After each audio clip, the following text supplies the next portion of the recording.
मेरा नाम सानवी है, मेरी उम्र 24 साल है और मैं ऋषिकेश में रहती हूँ। मेरी शादी एक बहुत घटिया व्यक्ति से हो गई थी। शादी के बाद मुझे ना जाने क्यों ऐसा लग रहा था कि मेरे पति विकास में सब नॉर्मल होकर भी नॉर्मल नहीं है, या फिर यह सब कुछ ज्यादा दिनों के लिए नहीं है। यह सब सोच सोच कर मेरे सर में बुरी तरह से दर्द हो रहा था कि अब अगर मैं एक दिन भी इस आदमी के साथ रही तो मैं पागल हो जाऊंगी। कभी कभी मुझे ऐसा लगता था कि मेरा पति पागल आदमी है, मेरी जिंदगी में आग लगाने वाला और कोई नहीं। एक कपूर था जो मेरी जिंदगी की सबसे बड़ी मुसीबत बन चुका था। कोई सोच भी नहीं सकता था कि एक छोटे से सफेद रंग के कपूर ने मेरी जिंदगी में जीना मुश्किल कर दिया था। मेरा पति विकास रोज कपूर लेकर आता था और उसे बहुत संभाल कर रखता कि जैसे वह कोई सोना चांदी है। वह पागलों की तरह हर 15 मिनट बाद आकर अपने कपूर का ध्यान रखा करता था कि कहीं कपूर खराब तो नहीं हो गया, या कहीं कोई उस कपूर को चोरी करके तो नहीं ले गया। वह उस कपूर को कभी लॉकर में तो कभी किचन में आटे के डिब्बे में छुपा कर रख देता था। मैं सोच सोच कर पागल हो गई थी कि आखिरकार इस कपूर में ऐसा क्या था जो मेरा पति उसके लिए पागल हुआ जा रहा था। शादी के बाद मैं जब दुल्हन बनकर इस घर में आई थी तो तब विकास के हाथ में यही कपूर था। सुहागरात के दिन वह बेडरूम में आकर सीधे कपूर को लेकर बाथरूम में चला गया और लगभग 3 घंटे हो गए थे। मैंने उसका बहुत देर तक इंतजार, लेकिन वह बाथरूम से बाहर नहीं आया और मेरी नींद लग गई। सुबह जब मेरी आँख खुली तो मेरा पति मुझे बिस्तर पर नजर नहीं आया। मैं सोच में पड़ गई थी कि क्या उसने सारी रात बाथरूम में ही बिताई थी। मैं बड़ी परेशान हो गई थी और देखा कि वह बाथरूम से बाहर निकला। उसके साथ में कपूर का बैग भी था। मेरा पति बहुत देर तक बाथरूम में बंद रहता था और बाहर आने के बाद कहता कि मेरी सारी कमी पूरी हो गई है, और मैं शर्मिंदा हो जाती थी कि ना जाने वो कौन सी कमी पूरी होने की बात कर रहा था। अब मेरी शादी को लगभग 2 महीने हो गए थे और यह कपूर था जिसकी कहानी आज तक खत्म होने का नाम ही नहीं ले रही थी। वह बार बार बाथरूम में जाता और हमेशा कपूर का बैग भी उसके हाथ में ही होता था। बाथरूम से लगातार पानी गिरने की आवाज आती रहती और जब ज्यादा देर हो जाती तो मेरा पति वहां से बहुत खुश होकर बाहर निकलता। मैं तो बड़ी अजीब सी उलझन में फंस गई थी। मैं अपनी परेशानी किसी को बता भी नहीं सकती थी। बचपन में मेरे माता पिता मुझे बहुत प्यार किया करते थे क्योंकि मैं उनकी एक लौती लाडली बेटी थी। लेकिन जब मैं 10 साल की थी तब पिकनिक के लिए जाते समय रास्ते में अचानक हमारी गाड़ी का एक्सीडेंट हो गया। एक्सीडेंट इतना खतरनाक था कि मेरे माता पिता की मौके पर ही मौत हो गई। लेकिन शायद भगवान को मुझे जिंदगी देनी थी, इसलिए मुझे मामूली सी चोट आई थी, और शायद इसलिए कि मुझे इस मनहूस व्यक्ति के साथ जिंदगी बितानी है। लोग मुझे देखकर हैरान हो रहे थे, यह लड़की कैसे बच गई। मेरे पिता की मृत्यु के बाद मुझे मेरे पापा की बहन मेरी बुआजी ने अपने घर में जगह दे दी क्योंकि कोई और मुझे अपने साथ रखने के लिए तैयार ही नहीं था, और मेरी माँ के रिश्तेदार तो डर की वजह से कभी हमारे घर पर अफसोस करने के लिए भी नहीं आए। मैं अपनी बुआजी के घर में रहने लगी थी और उनकी बेटी का बचा हुआ खाना खाकर अपना गुजारा कर रही थी। वह लोग मुझे बहुत ताने भी दिया करते थे। उन लोगों के ताने सुन सुनकर ही मैं जवान हो गई थी और इसी तरह से टाइम गुजरता चला गया और मेरी शादी की उम्र हो गई। चूँकि मैं बहुत सुंदर थी इसलिए मेरे लिए काफी सारे रिश्ते भी आने लगे थे। मुझे ऐसा लगता था मेरे लिए रिश्ते आते ही मेरी बुआजी परेशानी में आ जाती थी। मेरी बुआजी ने मुझसे जान छुड़ाने के लिए मेरी शादी एक ऐसे इंसान से कर दी जिसको मैं जानती तक नहीं थी। फिर मुझे भी नौकरानी की तरह बुआजी के घर सारा दिन काम करना पड़ता था। इससे बेहतर तो यही होगा कि मैं अपने पति के घर काम करूं और उसकी सेवा करूं। जब मैंने अपने होने वाले पति को देखा तो वह काफी हैंडसम और स्मार्ट था, इसीलिए मैं बेफिक्र हो गई। फिर सुना कि उसका अपना घर है तो इस बात से मैं और भी तो ज्यादा खुश हो गई। मेरी विदाई के समय बुआजी ने मुझसे कहा कि अब ससुराल में ही रहना, मेरे घर आने की कोई जरूरत नहीं, हालात जैसे भी हो तुम्हें अपने ससुराल में ही रहना है, और अगर अपनी ससुराल में तुम्हें कोई परेशानी लगे तो चुपचाप उसे बर्दाश्त करना, तलाकशुदा बनकर मेरे घर पर आने की कोई जरूरत नहीं। इस बात ने मुझे बहुत परेशान कर दिया था। वह इस तरह की बातें ना जाने मुझसे क्यों कर रही थी। अभी तो मेरी विदाई भी पूरी नहीं हुई थी और वह तलाक तक पहुंच गई थी। आखिर ऐसा क्यों कह रही थी कि लड़के में कोई खराबी थी या उसके घर वालों में कोई गड़बड़ थी। मेरे दिमाग में अजीब तरह के सवाल पैदा होने लगे थे और इन्हीं सवालों को सोच जब मैं अपनी ससुराल विदा होकर चली गई तो शादी की पहली रात ही मुझे अंदाजा हो गया था कि बुआजी इस तरह की बातें क्यों कर रही थी। जिस लड़की के पति ने शादी की पहली रात उसके साथ संबंध बनाने के बजाय सारी रात बाथरूम में ही गुजार दी हो, उसकी दिमागी हालत क्या होगी। शर्म की वजह से यह सवाल मैं अपने पति से भी नहीं कर सकती थी। मैं नई दुल्हन थी और नई नवेली दुल्हन अगर ऐसी बात कहती कि उन्होंने मेरे साथ संबंध नहीं बनाए और सारी रात बाथरूम में क्यों रहे तो यह बात गलत हो जाती। मैंने सोचा कि मैं तो सो गई थी, हो सकता है कि वे भी आकर सो गए होंगे और शायद सुबह को वह दोबारा बाथरूम में नहाने के लिए चले गए हो। बस यही सोचकर मैंने अपने दिल को तसल्ली दी। 1 और महीना पूरा होते ही मेरी सास ने पोता पोती की रट लगा ली थी। मेरी सास को तो यह पता था नहीं कि 1 महीने से एक भी दिन उनके बेटे ने मुझे हाथ तक नहीं लगाया था। उनका बेटा तो ना जाने किन हरकतों में बिजी रहता था और मैं शर्म की वजह से यह बात किसी से कह भी नहीं सकती थी। 1 महीने बाद जब मैं बुआजी के घर पर गई तो बुआजी मुझे देख परेशान हो गई और एकदम से उन्होंने मुझसे सवाल किया कि मैं अपना घर छोड़कर तो नहीं आई हो। उनके इस सवाल पर मैंने बड़ी हैरत से उनकी तरफ देखा।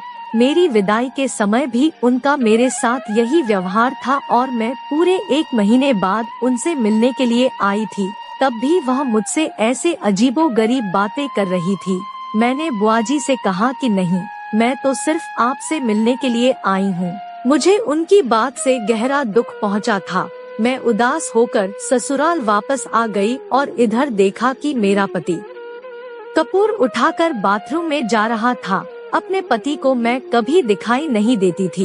वह अपनी पत्नी से ज्यादा कपूर से मोहब्बत करता था। मैं सोचती थी कि मैं क्या करूं, क्या इसे अपनी किस्मत में लिखा हुआ समझकर अपने भाग्य के साथ समझौता कर लूं। लेकिन अगले ही पल मुझे याद आता कि मैं क्यों खामोश रहूं। मुझे तो बल्कि अपने पति का सारा सच दुनिया के सामने लाना चाहिए, मगर ऐसा तो मैं सिर्फ अपने सपनों में ही कर सकती थी। हकीकत में तो मुझे परेशान होने के अलावा और कोई दूसरा काम भी नहीं आता था। अब मैंने खुद को घर के कामों में बिजी रखना शुरू कर दिया था और मैं ज्यादा से ज्यादा अपने आप को बिजी रखने की कोशिश में लगी रहती। मैं अपने पति को हैरान और परेशान देखकर अपना सामान पैक करके दरवाजे की ओर जाने लगी और घर से बाहर निकल गई। सारे घर वाले सो रहे थे। अभी मैं घर के मेन गेट तक भी नहीं पहुंची थी कि मेरा पति भागता हुआ मेरे पीछे आया और जबरदस्ती मेरा हाथ पकड़कर मुझे अंदर घसीटता हुआ मेरे कमरे में लेकर चला गया।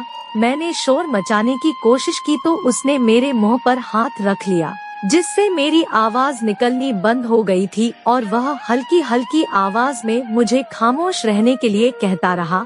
अब मेरे बेड पर बैठने के बाद उसने कमरे के दरवाजे को अंदर से बंद कर लिया। मुझे अपने पति पर बहुत गुस्सा आ रहा था। मैं एकदम दरवाजे की तरफ जा रही थी, मगर उसने फिर मुझे पकड़कर बेड पर पटक दिया और कहने लगा, यह क्या तमाशा लगा रखा है, एक बार में समझ नहीं आती क्या? मैंने कहा कि तुम्हें क्या लगता है तुम लोगों से सच छुपा कर रखोगे? सच ज्यादा दिन तक छुप नहीं सकता और दुनिया वालों के सामने आ ही जाएगा कि तुम शादी के लायक नहीं हो और तुम एक नामर्द हो। मैं यह बात सारी दुनिया को बताना चाहती हूँ कि तुम नामर्द हो और तुमने मेरी जिंदगी के साथ खिलवाड़ किया है। मैं तुम्हें कभी भी माफ नहीं करूँगी। मैं अपने होश खो बैठी थी और जो मेरे मुंह में आ रहा था मैं कहे जा रही थी। मेरी इतनी बातें सुनकर मेरे पति ने मेरे मुंह पर एक जोरदार थप्पड़ मार दिया।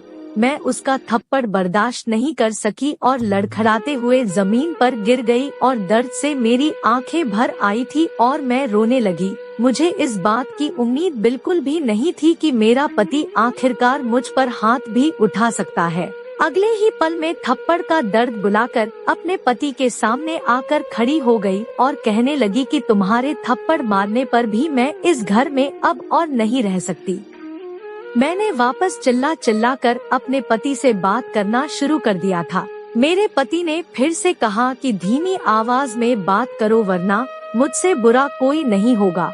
मेरे पति को बहुत गुस्सा आ रहा था और उसके चेहरे पर ये भाव साफ देखे जा सकते थे। मेरे पति ने कहा कि तुम जैसा सोच रही हो वैसा कुछ भी नहीं है, शायद तुम्हें गलत फहमी हुई है। मैं नामर्द नहीं हूँ, तुम अपने दिमाग से सोचना बंद कर दो। मैं नामर्द नहीं हूँ बल्कि मैं बहुत बड़ी बीमारी से ग्रस्त हूँ, जिसकी वजह से एक वैद्य ने मुझे इलाज करने के बारे में बताया था, क्योंकि मैं पिछले 6 महीने से मेरे शरीर में बुरी तरह से खुजली हो रही थी और धीरे धीरे बदबू भी पैदा होने लगी थी और इस वजह से मेरे करीब कोई नहीं आता था। मैंने अपनी इस बीमारी का हर तरह से इलाज किया, बड़े से बड़े डॉक्टर को दिखाया और बहुत महंगी दवाइयों का भी इस्तेमाल किया, लेकिन मुझे कुछ फायदा नहीं हुआ और अब मेरी यह बीमारी इतनी हद तक बढ़ गई थी और मुझे बहुत दिक्कत का सामना करना पड़ता था। काफी बड़े बड़े डॉक्टर को दिखाया तो उन्होंने बताया कि मेरे खून में इन्फेक्शन हो गया है। कुछ सालों पहले जब मेरी बहुत तबीयत खराब हुई थी तो मुझे खून की जरूरत पड़ गई थी। तब डॉक्टर के कहने पर एक आदमी ने खून दिया था। तभी से ही मैं इस बीमारी का शिकार हो गया हूँ। डॉक्टर का कहना है कि मेरी सारी बॉडी में एलर्जी हो गई है। डॉक्टर ने बताया कि अगर आप किसी के करीब जाओगे तो आपकी बीमारी किसी दूसरे को भी लग सकती है, इसलिए मैं तुम्हारे करीब नहीं आता था। कपूर का इस्तेमाल करने से मुझे कुछ घंटों के लिए सुकून मिल जाता था, मगर परेशानी सिर्फ एलर्जी ही नहीं थी। एक परेशानी यह भी थी कि अगर मैं तुम्हारे करीब आता और यह बीमारी तुम्हें भी लग सकती थी। यह कोई मामूली बीमारी नहीं बल्कि बहुत जल्दी फैलने वाली बीमारी है। मैं तुम्हें भी अपने जैसा नहीं करना चाहता था, लेकिन धीरे धीरे मेरी परेशानी बढ़ती चली जा रही थी। मुझे किसी ने एक मशहूर आयुर्वेदिक वैद्य के बारे में बताया तो मैं उस वैद्य के पास चला गया। उन्होंने मेरा पूरी तरह से चेकअप किया और कहा कि मैं जल्दी ही ठीक हो जाऊंगा, इसलिए उसने मेरा इलाज शुरू कर दिया था और उधर मेरे घर वालों ने मेरी शादी फिक्स कर दी। मैंने अपने माता पिता को बहुत इनकार किया कि मैं अभी शादी करने के लिए तैयार नहीं हूँ, लेकिन मेरी किसी ने एक भी नहीं सुनी और मेरी शादी की डेट भी मुझसे बिना पूछे ही तय कर दी। इसी तरह से हमारी शादी भी गई। जब मैं वैद्य के पास गया और मैंने उनको बताया कि अब मेरी शादी होने वाली है, तो उन्होंने कहा कि अभी 2-3 महीने तक तुम्हारी शादी नहीं होनी चाहिए जब तक इलाज पूरा नहीं होता। वैद्य ने बताया कि तुम्हें इतना करना होगा, जब तक इलाज पूरा नहीं हो जाता तो तब तक तुम्हें अपनी पत्नी से दूरी बनाए रखनी होगी। मैं ये बातें सुनकर बहुत परेशान हो गया था। उन्होंने कहा कि तुम्हारी इस परेशानी का और कोई हल नहीं है। वैद्य जी के इलाज से काफी फर्क होने लगा था और मैं खुद को काफी हद तक ठीक महसूस कर रहा था, इसलिए मुझे वैद्य जी की बात माननी पड़ी थी और मैंने सोचा था कि शादी करने के बाद मैं तुम्हें सारी हकीकत बता दूंगा, मगर ना जाने क्यों मुझे तुमसे कुछ भी कहने की हिम्मत ही नहीं होती थी और बस यही मेरी सबसे बड़ी गलती थी, जिसकी वजह से तुम मुझे गलत समझ बैठी। वैद्य ने कहा कि कपूर से ही तुम्हारा इलाज हो सकेगा, इसलिए मैं तुम्हारे करीब भी नहीं आता था और आज तक मैंने तुम्हारे करीब बैठकर तुमसे बात करने की कोशिश भी नहीं की थी। और रोज मैं कपूर घर लेकर आता था। रोजाना मेरा नए कपूर से इलाज होता था, इसलिए मैं पागलों की तरह कपूर की हिफाजत किया करता था। मैं जल्द ठीक हो जाऊं और एक नॉर्मल जिंदगी जी सकूं और तुम्हें बता सकूं कि मैं तुम्हारे साथ टाइम स्पेंड करने के लिए कितना तड़प रहा था। मेरी परेशानी बाहर से तो किसी को नजर नहीं आती, मगर अंदर ही अंदर मैं अपनी परेशानी से बहुत ज्यादा बेचैन हो गया था। मुझे माफ कर दो, मैं तुमसे माफी मांगता हूँ।